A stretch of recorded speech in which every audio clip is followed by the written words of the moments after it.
It's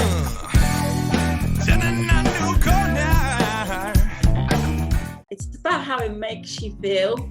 Like you feel like a child. You're like in this land of wonderment and delight. And even when you drop it, you pick it up. It's seriously addictive. Have you hit that subscribe button? If not, what are you waiting for? Do it. What is going on, everyone? Welcome back to the TotalSport YouTube channel. And today we've got something very, very different for you. Something that I don't think the world of sport YouTube has really ever seen. So we've got Gina here with us of HoopFit Revolution, and we're going to be talking about hula hooping today. So that's really, really cool, and not something I ever thought I would ever say in my life. But we're here. How are you, Gina? You all right?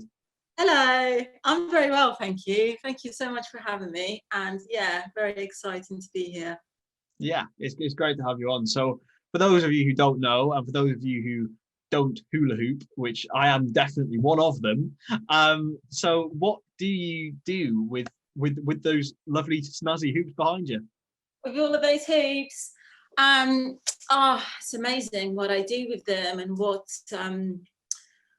they do, which during COVID is actually just about connecting people. I'm running Zoom sessions, and it's just allowing people to still move and create and, express themselves. And most importantly, keep fit and stay connected in a time that is supposed to keep us completely isolated from one another. So yeah, very, very amazing. Yeah, I mean, it's a really, really good initiative and something that a lot of people might need to take part in. So talk about yourself firstly. So tell me your story and what has led you to this point. Oh, wow. Okay. Yeah, absolutely. I would love to. It was actually a trip to Tesco's, oddly enough, and quite a bit of alignment even, and a good dose of fate, I would say. So I got called up, a random friend who I hadn't seen for years knocked on my door. We ended up going to Tesco's, and on the way out, I was in a queue of in the aisle of the children's section, and I was actually trying to buy my daughter, who was with her father at the time, just a token toy. And I was really, really caught up in this moment of, oh my God, what do I choose? I just wanted a token toy, and I'm somebody that's very original. I really loved wooden toys as opposed to plastic toys. But there were no wooden toys. So then, of course, I had a choice to make between a plastic hula hoop and some cheerleading pom-poms. And of course, she was a 4-year-old girl, so any of them would have suited her perfectly.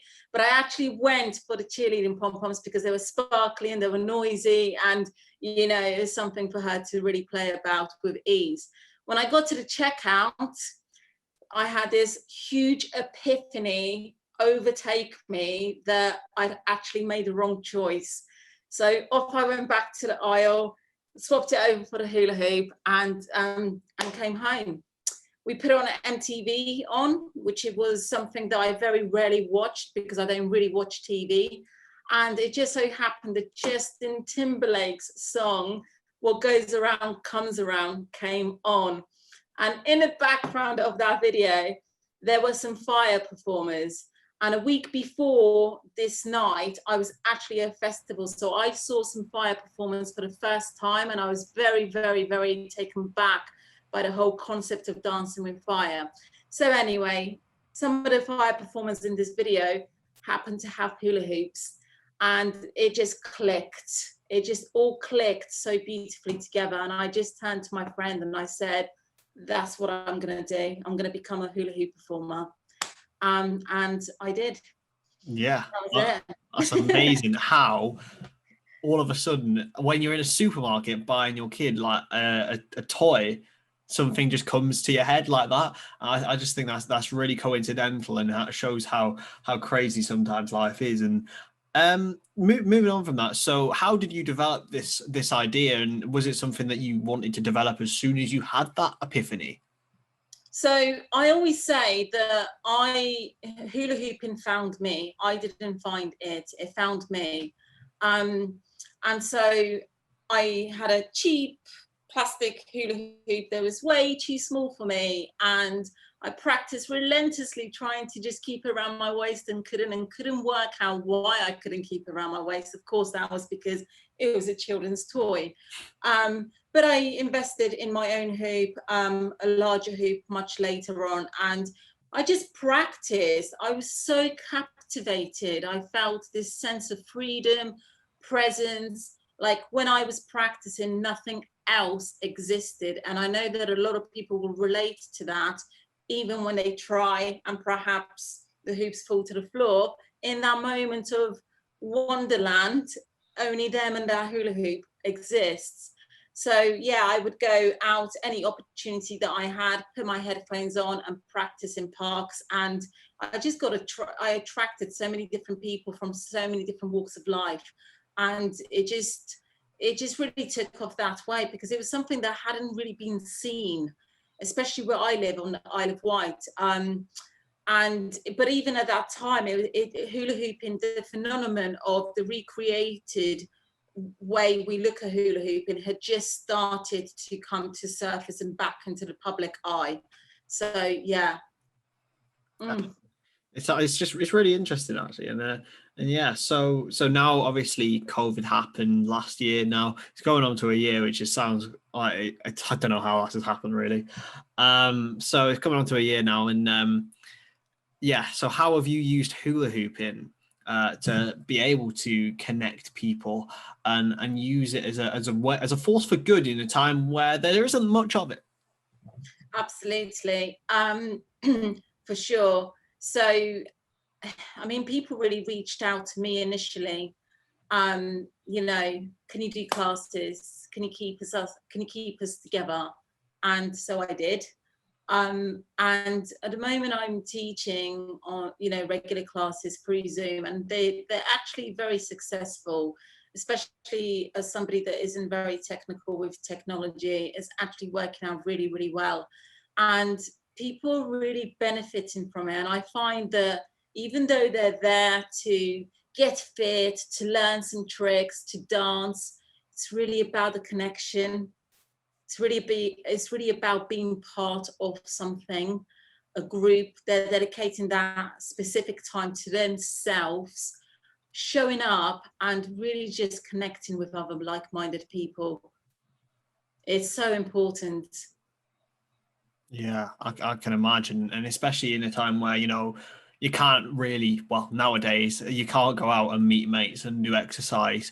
You can't go to the gym, and you can't, you know, even like go to a class in real life. You have to improvise, and having people like you out there is really, really encouraging. So, in terms of actually hula hooping, what's the attraction? Because if I look at it from an objective point of view, I'm like, you're just swiveling your hips round and round, and it's just a hoop. So what's the attraction? Oh, it's so much more than that. It's really, I know I speak for a lot of people here. It's about how it makes you feel. Like you feel like a child. You're like in this land of wonderment and delight, and even when you drop it, you pick it up. It's seriously addictive and really, really infectious, and that's really the hook of how it gets people hooked. But it's how it makes you feel, and also it's learning the impossible. Like when you look at somebody that is very highly skilled, you would perhaps think, oh well, there's no way that I can do that. But actually, if you just try, it's amazing what you will learn, even on your own actually, but especially in a class where you're being guided by somebody that can help you through, you know, and miss all the loopholes that you otherwise would fall into. And just the pure sense of achievement. Oh my God, I did it. And that really drives people to learn even more. And it gives them the, you know, awareness that they can learn, they can still learn, they can still feel and express themselves and develop a skill again in a time that you're supposed to just wilter. Yeah, definitely, and that's all. If you played that to anyone who'd never heard of hooping or never thought, I think they'd be really motivated to go and do it. So that's a very much a testament to you and what you're doing. So for those who haven't seen particularly your stuff, where can they go and find it, and where can they attend your classes? Okay, so I teach on Zoom, and you can reach me on Facebook. It's my main platform, and it's HoopFit, one word, and then Revolution. And I do a 6 steps to hooping success class, which is from the floor up and beyond. So basically it's aimed at anyone that has absolutely zero confidence and think they would never get it, but they do very quickly. And that's on a Monday evening at 7:15 p.m. And then I do a HoopFit full body workout, so we're really burning the calories, sweating, glowing, and that's on a Wednesday. But in addition to that, I also have a private Facebook group for members, and that's where the connection continues outside of the class. So you'll see members post questions, post progress video, triumphs and fails, and vice versa. And it runs itself. It's beautiful to watch them, connect and encourage and inspire one another. That's amazing. Well, if anyone is looking for something to do and an activity that really can help your mental health in this state, I think hula hooping is definitely the one for you. The mental health aspect it has such an incredible impact. It really, really, really does.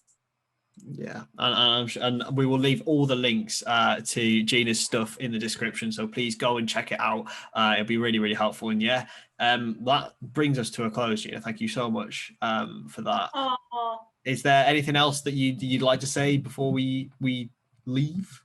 Absolutely. If you've ever thought about having a go, but things that come up, perhaps that you'll be rubbish, or you're not fit enough, or you're not good enough, you absolutely are. Just step inside, because the moment you step inside a hoop, you actually step inside yourself. That's amazing. Well, that's a great slogan, I'll tell you that. Anyway, yeah, thank you very much for watching, everyone. Make sure to subscribe and check out Gina's stuff in the description, and we'll see you in a bit. See you later. See you on the outside.